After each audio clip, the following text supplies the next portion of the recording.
And most importantly, what does it feel like? Are we welcoming people into our communities like Disney welcomes every single guest inside their parks? Welcome to the Contributor Wednesday series on the Bridge the Gap Network. This series is sponsored by Peak Senior Living by Functional Pathways. Each week, you'll hear from a thought leader discussing topics that are relevant and impactful to the senior living industry. Hi, welcome to Bridge the Gap Contributor Wednesday podcast. I'm Christy Van Der Westheuizen, Senior Vice President of Sales and Marketing at Legend Senior Living, and welcome to the podcast.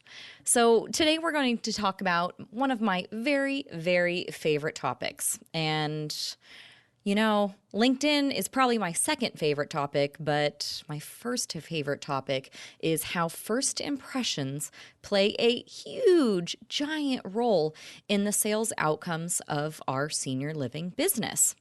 So first off, I wanted to share a little bit about my journey to senior living and why my background is important to know in this entire conversation of first impressions, customer experience, and hospitality. So right after I graduated from college, I went to Chapman University in Orange, California, and have my degree in broadcast journalism and public relations. So once I graduated, I realized, oh no, I don't think I really want to do broadcast journalism, but I want to get more into public relations and really understanding customer service and hospitality as well. So I got a job at Disneyland. Yes, Disneyland. I'm originally from Orange County, California, and one of my very first jobs out of college was Disneyland. Now, I couldn't really even tell you the exact role I had because my Disney career was so short, and I'll tell you why in a minute. But I was back in the early 2000s when things were not digital just yet. I was the person that once you got into Disneyland, I would ask you for your ticket.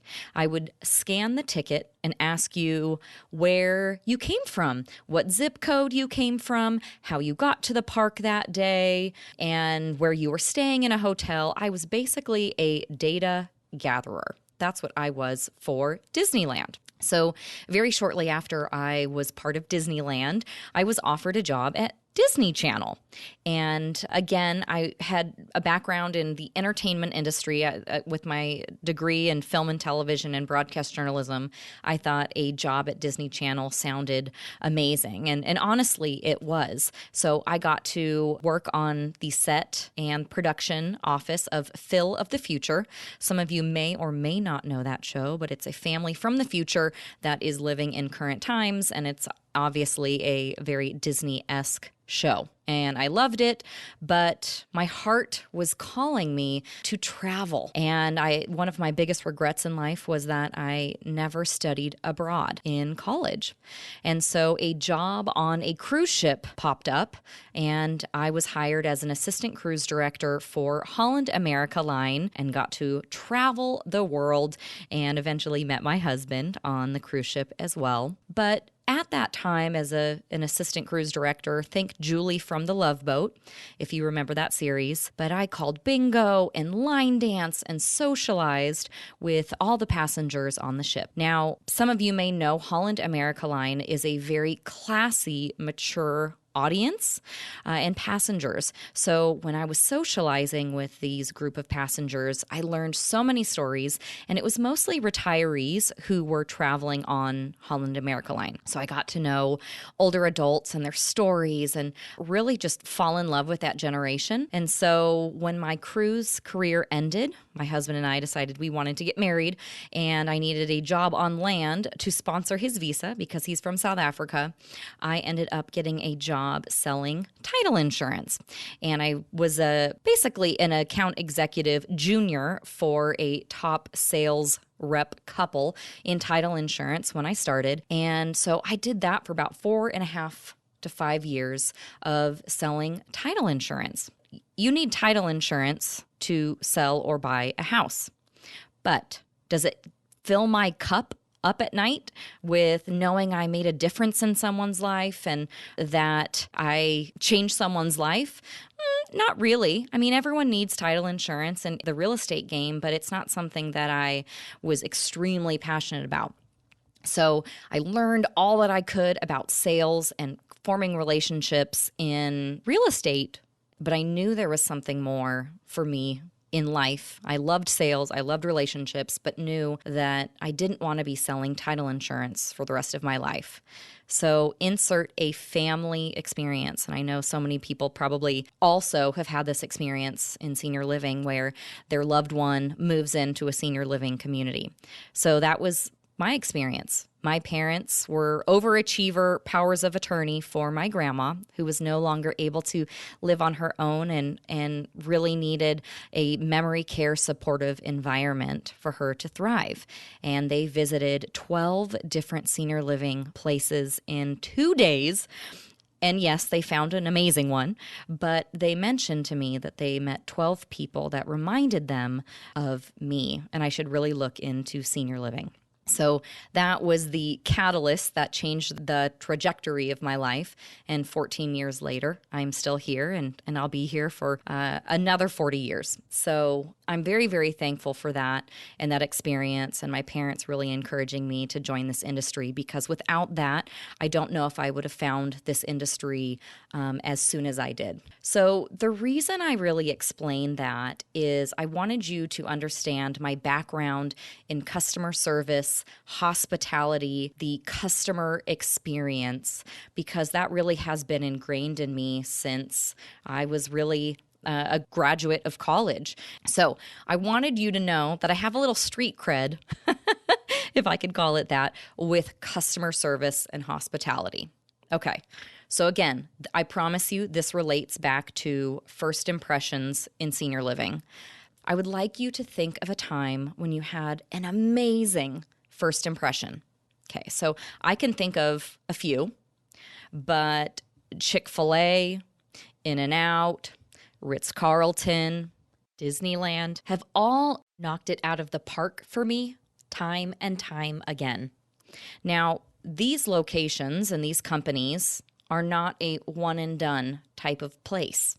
I go there repeatedly. Chick-fil-A, there's one by my house, and I'm probably there every other week, right? In-N-Out, if there was one by my house, I probably would be there a lot more. And Ritz-Carlton, if I could afford it, I would probably be there a lot more. And Disney, I was there all the time when I lived in Orange County. So again, how did I feel when I walked into these companies or these locations? I felt expected. I felt wanted. I felt I was truly a guest and I was going to have a great experience. So you better believe I went back time and time again. So now I want you to think about a time when you had a poor first impression of a business. Now, again, I don't want you to think only of senior living industry experiences. I want you to think of yourself as a customer and a consumer of a different business. So I want you to think about a time when you had a bad first impression, a negative first impression. How did it make you feel? Were you unwanted? Were you a nuisance to someone? Were you a bother to someone? I want you to think, did you ever go back? If you had a choice, did you go back to that company or location ever again? So I've had a few of these too. A lot of them involve not being seen when walking into an office, or being put on hold for a very, very long time, or not being helped appropriately. So I think of myself as, okay, I was just a number, I was a nuisance, and I was an interruption in someone else's very, very busy and packed day. So you better believe if I had a choice, I absolutely did not go back. So I'd like to come back to my experience with Disney and training the Disney way, because the Disney commitment to first impressions is pretty much unbelievable. But yet it is doable and replicated with hundreds of thousands of cast members daily. Walt Disney said, It will be someone's first time to Disneyland every single day.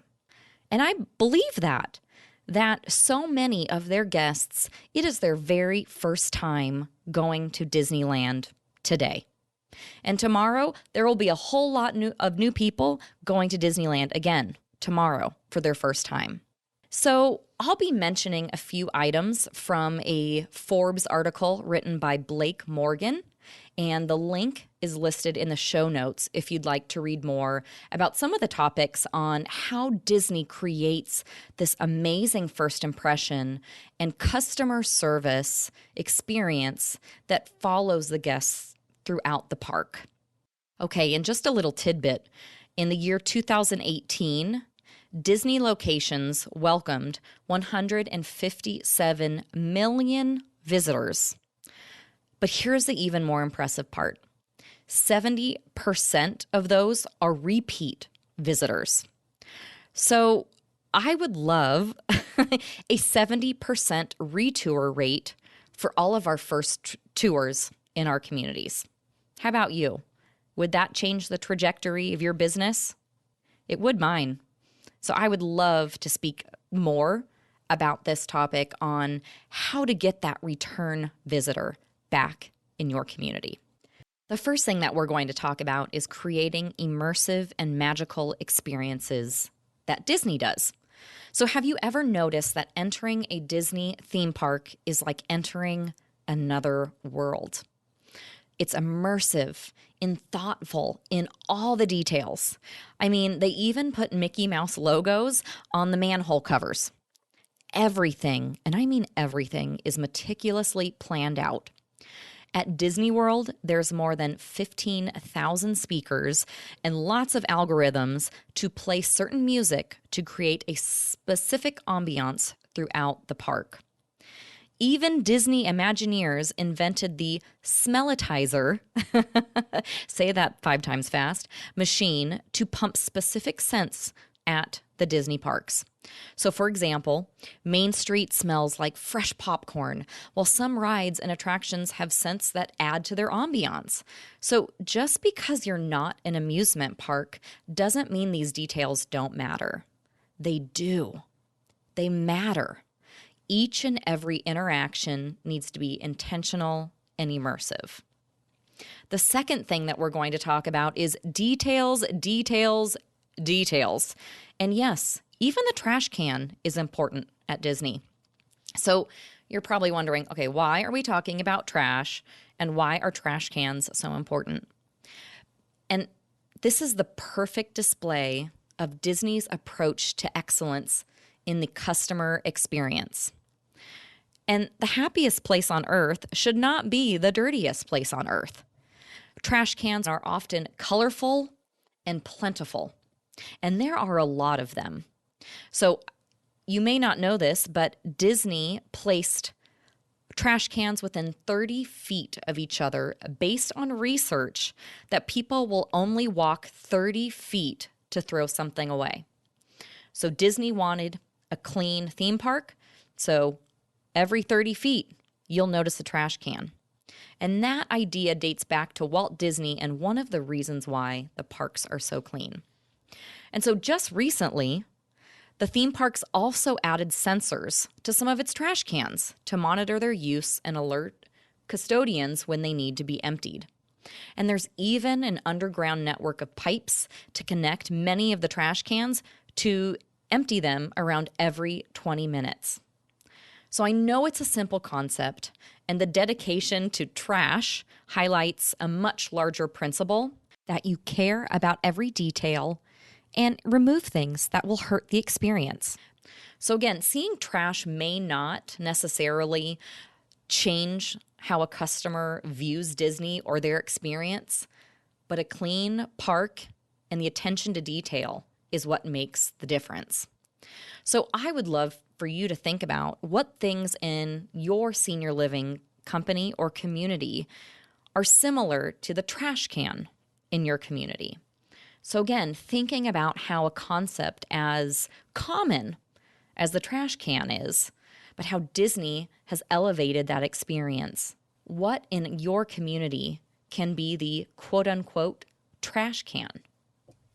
Another way Disney impacts first impressions and the customer experience is every single employee is trained to be customer service experts. And the uniform doesn't matter. So it doesn't matter if you are dressed as a character or you're selling souvenirs on Main Street. Each of the more than 130,000 employees of Disney resorts, they're focused on customers. So on the very, very first day of training, every employee learns that their primary goal, and it does not matter their position, is to create happiness. That is their goal. It's not their job description that they're responsible for. It is to create happiness with the guest experience. And there's a ton of regular training, so they have the tools to best serve customers and are given creativity to solve problems in the most, my favorite word, magical ways possible. And so it's not unusual to hear about an employee going out of their way to provide a memorable experience for a guest. And we were not allowed to say, I don't know. Instead, we needed to work and find a solution to avoid the frustrated guest. So we were also trained not to say no. So if someone asked a question where the answer unfortunately would have been no, we could say, wow, I wish we had a parade at that time. However, the best experience at that time is blank. So it's saying no, but providing a different experience that may be even better than what they were looking for or asking for. So really, it's training the team to be customer service experts, as well as to have freedom and creativity to help them solve guest issues on their own. Okay, so the fourth thing that Disney does extremely well is personalizing the experience. And I kind of call this the wow factor, and sprinkling the magic fairy dust and pixie dust in the entire resort. So for most people, going to a Disney resort is like a special occasion. And so it doesn't matter whether it's the guest's first time at Disney or it's their 100th, they are all considered very important people, VIPs, at Disney. And so much of that comes from understanding guests and really personalizing the experience to meet their needs. And so employees are really tasked with paying attention and asking guests about their visit, and they're really encouraged to go and create over-the-top experiences and interactions. And one thing that Disney does amazingly well is data collection.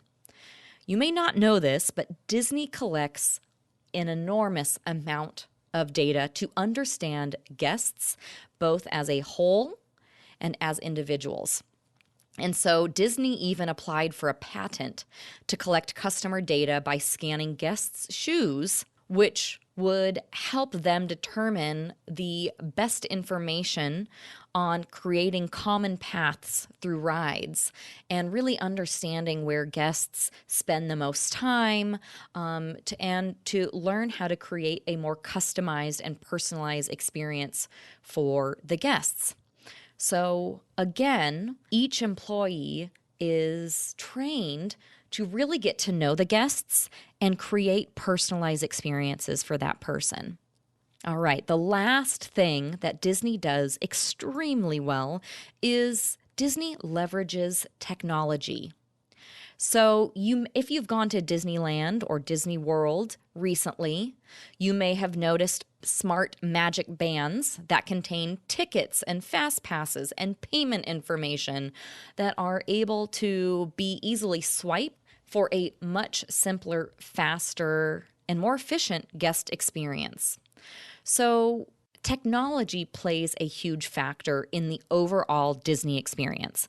And I have the Disney app on my phone, and anytime I'm at Disneyland, it helps me order food in advance. It helps me understand what the wait time is. So again, it provides accurate and efficient data to the consumer when they want it, how they want it. To me, that's a great use of technology. All right, so those are the 5 things that Disney does extremely, extremely well. So what does that have to do with senior living? You may be asking yourself that. And I want you to close your eyes. If you're driving, don't do it. But if you are not driving, then close your eyes. Pretend it's your first time visiting your senior living community. Park in a different parking spot and walk in. What does it look like? What does it smell like? What does it sound like? What does it feel like? It is all of our responsibility to make sure that all of these impressions are paid attention to and are intentional. So if it doesn't look right, what can you do to make sure it does? If it doesn't smell right and doesn't smell good, what is something that you can do to fix that and make the scent a positive, memorable experience? What does it sound like when you walk into the building? Is it crickets, which gives an appearance of not very vibrant? Or is there light music playing in the background? Bonus points for having different music throughout the building for different spaces. And most importantly, what does it feel like?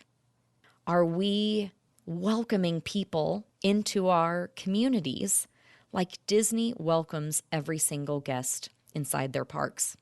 I want you to look and see what tools does your company have to make sure first impressions are checked regularly and by a variety of people. The more you train others to look at first impressions, the better they become, because it's intentional and it's looked at and it's noticed by more people. So that's my homework for you today, is when you finish listening to this podcast, take a look at the tools that your company has already produced to look at first impressions. What are they? Who is responsible? And hint, it's everyone, by the way, that's the answer to that. But how often are first impressions looked at? And what are the standards that your company has put in place to create that intentional and positive experience? So I wanted to thank you all so much for listening to this podcast. It's been an absolute pleasure, and I look forward to bringing you more content in January. Now, if there's something specific you would like to hear about, please let me know, and I will certainly bring it up on a future podcast. Have a wonderful day, and have a magical rest of the month. Bye-bye. Thanks for listening to the Contributor Wednesday series on the Bridge the Gap Network, sponsored by Peak Senior Living by Functional Pathways. For a full library of episodes, visit btgvoice.com.